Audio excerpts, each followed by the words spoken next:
नमस्कार दर्शकों, बहुत बहुत स्वागत है आप सभी का आपके अपने भरोसेमंद चैनल संतान सुख पर, जहां पे हम बातचीत करते हैं बच्चों के बारे में, परिवार बढ़ाने के बारे में, घर में किलकारी गुंजाने के बारे में। बहुत सारी प्रॉब्लम्स है आपकी, लेकिन सॉल्यूशन हमारे डॉक्टर साहब के पास है, जो कि आज हमारे साथ हमारे स्टूडियो में मौजूद है। डॉक्टर नरेंद्र राठी जी, जो कि इनफर्टिलिटी के स्पेशलिस्ट भी हैं। सर, आपको बहुत बहुत स्वागत है हमारे चैनल में। तो आज हम बात करने जा रहे हैं आईवीएफ के बारे में। पहले हमने बात की थी आईवीएफ के बारे में, जानकारी ली थी कि आखिर आईवीएफ होता क्या है, लेकिन आज जो है इस एपिसोड में हम बात करेंगे आईवीएफ आखिर फेल कैसे होता है।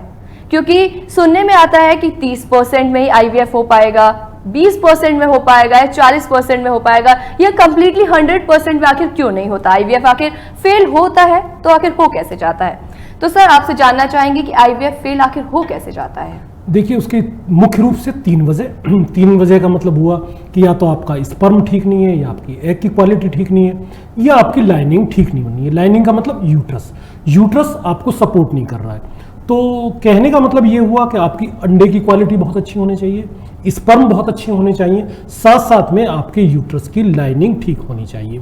यदि तीन चीज आपकी ठीक है तो आपका आईवीएफ सफलता पूर्ण रूप से मिल जाएगी। और यदि ये तीन चीज ठीक है और आपकी ट्यूब खुली हुई है तो फिर तो आपको आईवीएफ कराने की जरूरत भी नहीं है। जनरली जो देखा गया वो देखा यही गया है कि आपको तीनों में से एक दिक्कत जरूर होगी, या तो आपका स्पर्म ही ठीक नहीं है, या आपका एग ठीक नहीं है, या आपका यूट्रस ठीक नहीं है। स्पर्म को और एग को हम लोग ठीक कर सकते हैं एक उम्र के तकाजे में। ऐसा नहीं है कि कोई किसी भी उम्र का आदमी आए और हम उसको ठीक कर लें। यूट्रस में यदि देखिए दो चीजें होती हैं, एक एनाटॉमी होती है, एक फिजियोलॉजी। एनाटॉमी का मतलब हुआ शरीर की संरचना, मतलब ये मकान, ये कमरा बना हुआ है, इसकी संरचना। दूसरा होती है फिजियोलॉजी, मतलब वो क्रिया करना, शरीर क्रिया। मतलब यूट्रस अपनी कार्य करे, जैसे मेंसेस आना, महीना आना, उसी को हम लाइनिंग बोलते हैं, महीना बोल देते हैं, मासिक धर्म बोल देते हैं। मासिक धर्म नाम की चीज वैसे हम लोगों में नहीं होती है, हम उसको लाइनिंग के रूप में देखते हैं। लाइनिंग का मतलब वो होता है कि हर महीने वो लाइनिंग बनती है, हर महीने लाइनिंग बनती है। एक हार्मोन्स उसकी लाइनिंग मोटाई बनाता है, दूसरा हार्मोन्स यदि बच्चा हुआ तो आगे चलाता है, नहीं तो उसको निकाल के बाहर फेंक देता है। उसी को महीना, आम जो धारणा है उसको महीना बोला जाता है। यदि आपका महीना आ रहा है, एएमएच का मतलब ये हुआ कि आपकी ओवरी ठीक है और वो सही तरीके से वर्क कर रही है, और उसमें एग की संख्या, एक मैं बहुत महत्वपूर्ण बात बताऊं दर्शकों के लिए कि एग जो आपको मिलते हैं, एग बनते नहीं है। एग आपको आपकी मदर से गिफ्ट मिलता है। जब बच्चे होते हैं और आपको जब आप पैदा होते हैं तभी आपकी मदर आपको गिफ्ट दे चुकी है। यदि जो गिफ्ट दिया है वो मैच्योर होके आता है, हर महीने एक अंडा मैच्योर होके आता है, कभी कभी 2 भी हो या 3 भी आ जाते हैं। तो कई बार आपने देखा है कि 2 बच्चे हो गए, 3 बच्चे हो गए। ये आप समझ के चलिए कि आपकी मदर ने आपको गिफ्ट कितना दिया। गिफ्ट मतलब ये समझिए कि आपने एक एफडी कराई, एफडी बैंक में कराई, आपने 50,000 की एफडी कराई, तो वही आपकी एफडी है। यदि आपने उसको जल्दी खर्च कर लिया, यदि आपने उसको कैसे ही खराब कर लिया उस पैसे को, तो आगे एफडी आपको नहीं मिलेगी।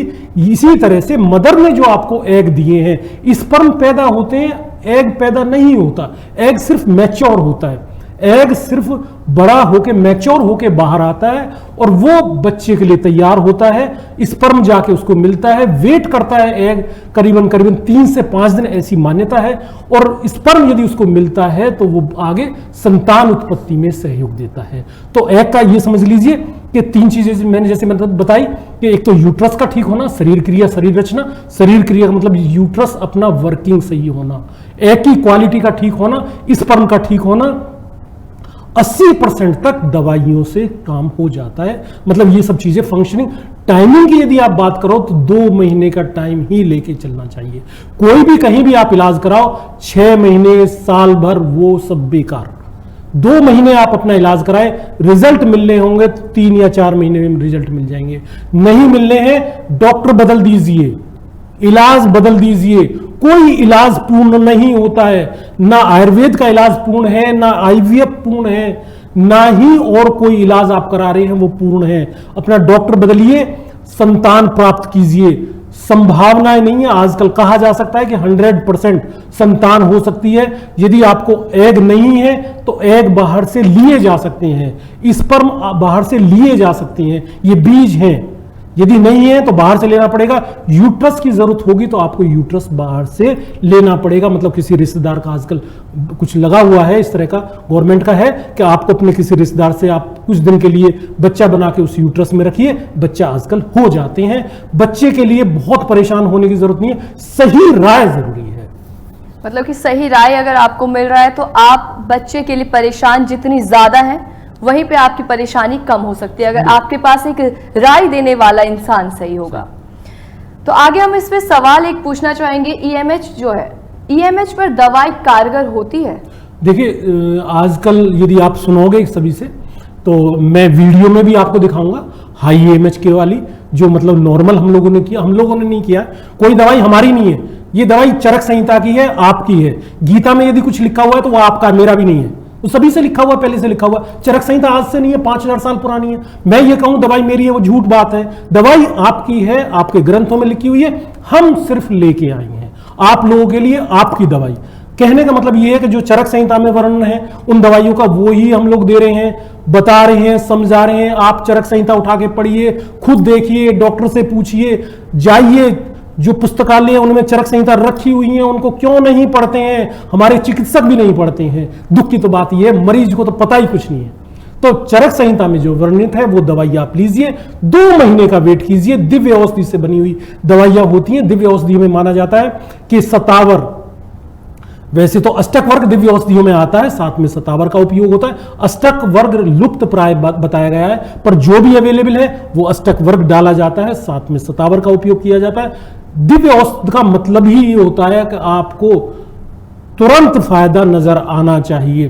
कहा भी जाता है रत्नों के मंत्र के बारे में और औषध के बारे में कि आपके घर में दवाई गई, आपको पहले दिन अच्छा लगा तो दवाई काम करेगी, अच्छे स्वप्न दिखाई देंगे तो इसका मतलब ये दवाई आप काम कर रही है, मंत्र भी काम कर रहा है। एक हमारी भैंसज रत्नावली है, उसमें लिखा हुआ है कि देवता, मंत्र, औषध, रत्न सब फल देते हैं। कई बार समय अनुकूल नहीं होता तो कोई फल नहीं देता, तो थोड़ा समय का इंतजार कीजिए, भगवान का नाम लीजिए, साथ साथ में आप दवाई का उपयोग कीजिए। जरूरत पड़े तो बिल्कुल आईवीएफ कराएं, आजकल आईवीएफ ट्रेंड में भी है और कराने के बाद में रिजल्ट भी है, ऐसा नहीं है कि रिजल्ट ना हो। जी, तो अगर आपको नहीं रिजल्ट मिल पा रहा है तो आपके पास बहुत सी ऐसी चीज़ें भी हैं जिसके बारे में शायद लोग नहीं जानते, जैसे आपने अभी बताया कि चरक संहिता, इसके बारे में डॉक्टर्स भी, बहुत से डॉक्टर्स हैं उन्हें भी नहीं पता, तो पेशेंट तो खैर बहुत दूर की बात है। दूसरी बात, मासिक धर्म की जैसे आपने बात की, लाइंस की, तो जो पीरियड्स हैं किसी को अगर आ रहे हैं, लेकिन पीरियड्स में क्या है कि खून के थक्के निकलते हैं कभी कभी, तो वो भी कई वजह हो सकती है कि बच्चे कंसीव ना हो पाए, उस वजह से भी। यदि ब्लड के क्लॉट आ रहे हैं तो ऐसा कुछ नहीं है, कई बार गद्दी मोटी बन जाती है तो उसमें क्लॉट नजर आते हैं। 2-3 चीजें ध्यान देने की है। यदि आपका 21 दिन से लेकर 31 दिन का मासिक है, यदि आपको थोड़े स्पॉट भी आ रहे हैं तब भी बच्चा आजकल हो सकता है। हमारे पास में कुछ मेडिसिन होती हैं तो उससे बच्चा हो जाता है, ऐसा कोई परेशान होने की। 21 दिन से 31 दिन का, यदि आपका 21 दिन का भी महीना है तब भी नॉर्मल है। 25 दिन का है, 28 दिन का है, 31 दिन का है, वो भी नॉर्मल है। मतलब बहुत भ्रम में ना रहें, ये सोच कर ना रहे हैं कि भाई महीना नहीं आ रहा, महीना की दवाई आती है, दवाई खाएं, 21 दिन के बाद महीना आ जाएगा। कुछ दवाई आती है, हम लोगों के पास में है, उपलब्ध है, तो दवाई खाइए, महीना लाइए, महीना लाने के बाद में 2 महीने दवाई खाइए। कई बार लाइनिंग नहीं बन रही है तो बच्चा बना के यूट्रस में रखवाइए, बच्चा हो गया, मतलब समाधान। जैसे अब गांव में आप जाएं तो गांव के लोग समझेंगे ये मेरी बात को। गांव में क्या करते हैं, खेत एक तैयार करते हैं तो खेत में हम गोबर का खाद डालते हैं, यूरिया डीएपी लगाते हैं। यदि खेत में जान नहीं है तो यूरिया डीएपी से आपकी फसल अच्छी नहीं होगी। हाँ, यूरिया डीएपी काम करती है यदि आपका खेत बहुत अच्छा है। तो खेत अच्छा बनाने के लिए क्या करते हैं, हम गोबर का खाद डालते हैं। तो दवाइयां हमारी दिव्य औषधियां, गोबर का खाद नहीं है, दिव्य औषधियां हैं, इतना ही काम करती हैं। और जैसे ही जरूरत पड़ती है यूरिया डीएपी, मतलब हम लोग जो आईवीएफ कराते हैं वो आईवीएफ कराएं, बच्चा आपको हो जाएगा। बच्चा होने में बहुत परेशानी नहीं है, पर वो ये है कि सही दवाई, सही डॉक्टर का चुनाव, सही जगह जाना और डॉक्टर का मेहनत करना मरीज के प्रति। यदि डॉक्टर मेहनत करता है तो रिजल्ट मिल जाते हैं। यानी कि ये जो क्लॉट्स हैं उसकी वो भी वजह नहीं होती कहीं ना कहीं बच्चे ना पैदा होने के लिए। और दूसरी चीज़, आपके पास आज तक कई केसेस भी आए होंगे, आपने बहुत सारे केसेस भी देखे होंगे, तो इसमें सबसे ज्यादा मेनली केस किस चीज का आता है आपके पास? आजकल जो आ रहे हैं केसेस जो आ रहे हैं वो AMH के ज़्यादा आ रहे हैं, लो AMH या कुछ के हाई AMH भी मिल रहे हैं। और इस तरह से कुछ ऐसी होती है अनएक्सप्लेन इनफर्टिलिटी, एक शब्द मतलब आजकल बड़ा ट्रेंड कर रहा है अनएक्सप्लेन। अनएक्सप्लेन का मतलब यह हमें पता ही नहीं है, मतलब हमने ट्यूब चेक कराई, ट्यूब हमारी ओके, HSG हम लोगों ने कराई, यूट्रस की लाइनिंग ठीक बन रही है, वहां भी कोई प्रॉब्लम नहीं है। इसके अलावा हम लोग देख रहे हैं कि आपको क्या नाम है, स्पर्म काउंट ठीक है पर फिर भी बच्चा नहीं हो रहा है, तो उन केसों में अनएक्सप्लेन इनफर्टिलिटी, या बच्चा हो रहा है बार बार गर्भपात हो जाते हैं, तो उसमें भी कुछ टेस्ट होते हैं, हम लोग करा भी लेते हैं, तो उसके बाद में भी कोई रिजल्ट नहीं मिलते। तो कहने का मतलब ये होता है कि ये समस्या ऐसी जटिल है कि बड़ा जल्दी एक्सप्लेन करना बड़ा मुश्किल है, या वीडियो में 5 मिनट में समझा देना बड़ा मुश्किल है। तो वही हम लोग कहते हैं कि बैठें, डॉक्टर से डिस्कशन करें, दृढ़ प्रतिज्ञा ये करें कि मुझे संतान हो जाए। कई मेरे भी पेशेंट हैं, जो मैं 1-2 का किस्सा सुना भी देता हूं आपको। पेशेंट आए, AMH कम है, दवाई दी, एग बनने के बाद में 3 महीने तक चला, 3 महीने के बाद में कंसीव नहीं हो पाया। उसमें हम लोगों ने कहा भाई आप डोनर एग ले लें, नहीं ऐसे नहीं होगा, अभी भी परेशान है, अभी भी मेरे पास आते हैं, तो जब भी कहा था भाई डोनर एग ले लीजिए। तो मरीज अपनी ना चलाए, हाँ कोई जरूरी नहीं कि हमारी बात माने, वो कम से कम 3-4 डॉक्टरों के पास जाए, 500 रुपये फीस लेते हैं, जनरली तो कुछ तो लेते भी नहीं है, हमारे डिपार्टमेंट में सभी फीस नहीं लेते, कई जगह फ्री है। तो आप जाएं, डॉक्टरों से सलाह लें, और फीस लेगा तो कोई 500 रुपये ले लेगा, जाके 4 डॉक्टरों से पूछिए कि जी करना क्या है। 4 में से कम 2 या 3 तो सत्य बोलेंगे, हो सकता है एक का कोई लालच हो पैसे के प्रति, और जनरली जो सही डॉक्टर हैं वो सच बात बताते हैं आपको। तो यानी कि आप कुल मिला के यहाँ पे बात अगर आती है तो वो आती है कि आपको एक परामर्श देने वाला जो व्यक्ति होगा वो आप सही चुनिए, क्योंकि परामर्श अगर आपको सही मिल रहा है तो ही आप आगे जाके अपनी जो भी परेशानी है उसको दरकिनार कर सकते हैं, आपकी जिंदगी में खुशहाली बहाल हो जाएगी। डॉक्टर साहब, आपने जैसे कहा कि हाँ छोटी वीडियोस होती है, एपिसोड्स कम होते हैं, इसमें आप पूरी बातें नहीं एक्सप्लेन कर पाते जो भी हमारे पेशेंट्स हैं उन्हें। तो यदि आपको डॉक्टर साहब से मिलना है, डॉक्टर साहब से आपको बातचीत करनी है, अपनी परेशानी उन्हें बतानी है, तो आप डॉक्टर साहब से मिल सकते हैं।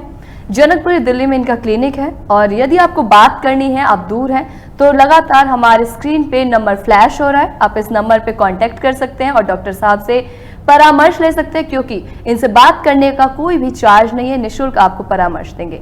बहुत बहुत धन्यवाद डॉक्टर साहब, तमाम जानकारी आपने हमारे साथ साझा की।